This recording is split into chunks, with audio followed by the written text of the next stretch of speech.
Here is how to hide your Instagram story from all your followers. For that, open your Instagram, open the story, click on this little story icon, and let's take any random photo.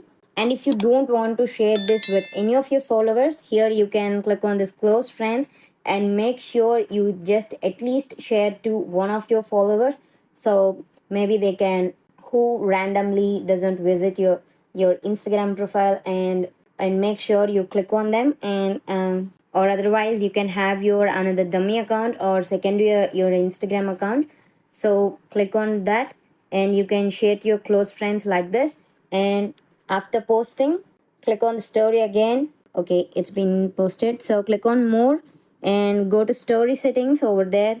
And now you're sharing your story to one person, so click on that. And if you remove that, you can click on done. Now your story is being not shared to your followers. Likewise, you can hide your story from all your followers.